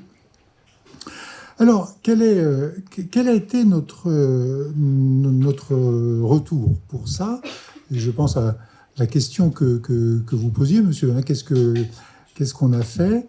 Le rôle de l'URPS, c'est d'apporter les outils aux médecins qui sont intéressés par la construction d'une URPS. Et pour tout ça, il a fallu que nous-mêmes, nous construisions notre boîte à outils, d'une part, et aussi notre culture politique, parce que les URPS, il y a 2 versants sur les ESS. Il y a le versant technique, des choses à faire et des choses à pas faire, et il y a aussi le poids politique de ce que c'est. C'est une donnée très importante. Moi, je vais en parler rapidement à propos surtout à propos de l'un des projets. Donc, pour construire notre formation, enfin notre outil, nous nous sommes rapprochés d'une société qui s'appelle Etiquaire, que nous avons choisie parce qu'elle avait déjà une expérience dans d'autres régions sur la construction. Et c'est vrai que ça a été précieux pour nous d'avoir leur aide, parce qu'ils ont été capables de nous centrer sur le plan juridique, en particulier, sur des choses à faire, sur la connaissance des métiers, en fonction des ESS que nous avions à faire. Alors ça a été du temps de chargé de mission, et ça a été aussi, bien sûr, l'implication, donc essentiellement de 2 élus sur l'ensemble des URPS, sur l'ensemble des ESS, c'est-à-dire Loïc que j'ai cité moi-même, et puis de 2 autres élus très impliqués dans l'ESS de Dermato. Notre rôle à l'URPS, et c'est bien évident puisque nous sommes l'interface avec nos partenaires, l'ARS et la CPAM, eh bien notre rôle à l'URPS a été de soutenir et de présenter les projets auprès de l'ARS et auprès de la CPAM. Et c'est là que l'implication politique est importante. Pour la présentation d'une des ESS, la première réponse qui a été faite, mais est-ce qu'il y a vraiment besoin, c'est l'ESS de cancérologie, c'est est-ce qu'il y a vraiment besoin d'une ESS comme ça en Bretagne?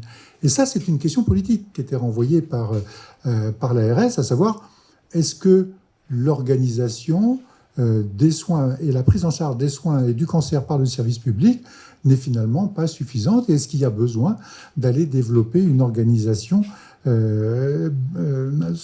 qui s'appuie sur le système libéral? Eh bien oui, il y a besoin, c'est notre rôle, et c'était important que nous soyons là pour le présenter. Donc notre travail, et notre présence, c'est vraiment de renforcer le poids politique pour soutenir l'organisation libérale des soins.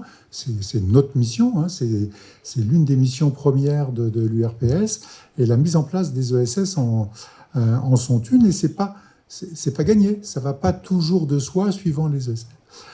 Alors, je ne sais pas si ça reprend les diapos que vous avez. Donc, excusez-moi, je vais me tourner parce que j'aurais besoin d'une ESS d'ophtalmo, moi.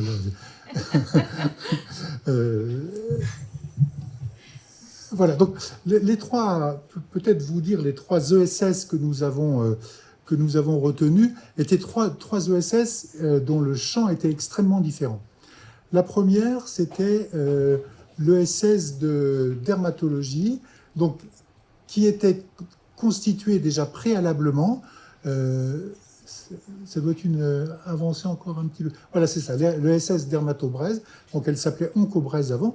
Donc, ce sont les 2 collègues Dermato qui l'avait créé. Donc, comme je vous le disais, dans un premier temps, c'était de s'organiser pour faire une réponse aux médecins généralistes qui transmettaient des images. Donc, comme ça a été dit, une ESS ne peut pas être monopathologie. Donc, elles ont dû, pour se constituer en ESS, élargir leur proposition, d'où le fait d'avoir l'apparition de la maladie inflammatoire et cutanée, ce qui n'a pas été évident. Donc, vous connaissez bien Nicole Cochelin, puisque vous en parliez tout à l'heure, et non pas qu'elle n'était pas convaincue, elle, mais la difficulté était de convaincre l'ensemble de ses collègues. Et en d'autres termes, il ne s'agissait pas de charger la mule, quoi, parce que si on chargeait la mule, eh bien, c'est l'ensemble du dispositif qui s'effondrait. Et ça, c'est important, enfin, pour nous en tout cas, dans notre réflexion sur les ESS d'une façon générale, fort de cette expérience-là, c'est un point qui est important. La particularité donc, de l'ESS de Dermato, c'est qu'elle a un périmètre régional. Donc, 34 dermatologues libéraux, en sachant qu'en Bretagne, il y a à peu près une centaine de dermatologues libéraux, c'est-à-dire un tiers de la profession, ce qui est important. Enfin, je veux dire, un tiers qui s'est constitué.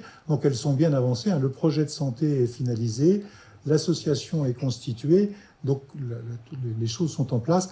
Maintenant, il y aura à lancer la lettre d'intention.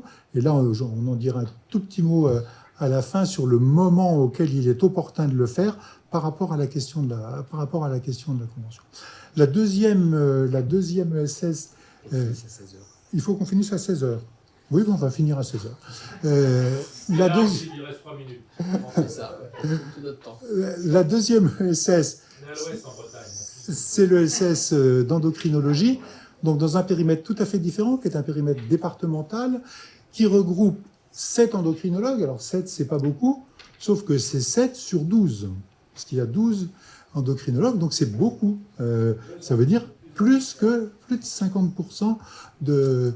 Donc, eux, c'est important parce que c'était des gens qui se sont regroupés, eux, pour mettre en place un système de garde et d'astreinte pour répondre aux patients, aux médecins, aux infirmiers, par rapport vous connaissez ça mieux que moi, enfin, aux pancréatiques, les trucs artificiels là, pour aller régler. Donc, ça nécessite des réponses pointues. Et ils s'étaient regroupés surtout avec cet objectif-là.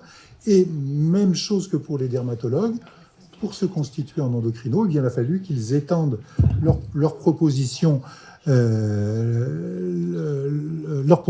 donc, et donc avec un élargissement aux maladies endocriniennes. Donc là aussi, le projet de santé est en cours. Les statuts de l'association l'association va être constituée la semaine prochaine, là, puisque la réunion est prévue. Donc les choses sont bien en place. Et enfin, la troisième ESS, qui est une ESS tout à fait différente, et c'est là surtout que la question politique était importante. Donc c'est une ESS de cancérologie, ce qui veut dire qu'elle regroupe les spécialistes d'organes, les oncologues, donc radiothérapeutes et oncologues médicaux. Elle regroupe les spécialistes de l'imagerie, donc l'imagerie nucléaire, la radiologie standard. Donc une ESS qui regroupe beaucoup de professionnels de santé et d'horizons différents, donc centrés sur le cancer. Alors par rapport à ce que vous disiez tout à l'heure, je ne sais plus qui c'était avec une réponse rapide à des demandes de soins. Donc est venue beaucoup la question de l'hématurie, par exemple, des choses comme ça. Donc pas laisser traîner des symptômes sans réponse. Donc s'organiser pour avoir une réponse rapide. Et la deuxième chose, c'est la prise en charge des patients tout au long de leur parcours de soins, avec des exemples de déperdition des patients dans leur parcours de soins, par exemple au moment des problèmes de douleur qui sont pas traités. Donc se constituer en ESS et avoir tous les professionnels à même de répondre aux différentes questions qui se posent aux patients.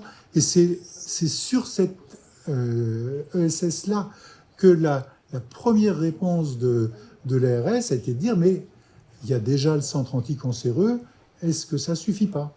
Eh bien, notre rôle a été de soutenir ça, et la réponse est que nous avons eu des financements pour lancer ces 3 ESS. Donc on a eu 150 000 € de financement avant, donc les financements conventionnels, 150 000 € que nous avons répartis entre les trois ESS dont il est question, avec lesquels donc nous avons d'une part pu rembourser une partie des frais que nous avions, nous, engagés à l'ESS sur nos fonds propres, et aussi embaucher une coordinatrice qui va être là pour lancer les 3 ESS.